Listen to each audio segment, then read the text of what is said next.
Hubungan mesra antara pelakon dan penyanyi Bella Astilah dengan ahli Parlimen Muar, Syed Saddiq terus menjadi sorotan apabila anak sulungnya Aiden Adrian memberikan lampu hijau seperti mengizinkan hubungan tersebut.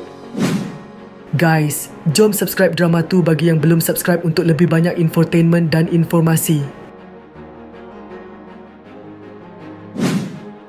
Menerusi video dalam TikTok, pelakon dan usahawan Betty Rahmat dilihat mengusik Aiden dengan bertanyakan tentang Syed Saddiq.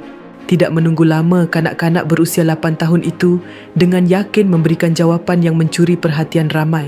Reaksi Aiden yang spontan membuatkan ramai netizen terhibur dan menyifatkan budak kecil itu sudah meluluskan Syed Saddiq sebagai teman ibunya.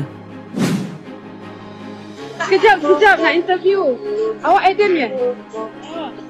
Mana YB? YB di rumah. Oh, di rumah. Okey, Aunty nak tanya ni. Aiden approve tak sama YB?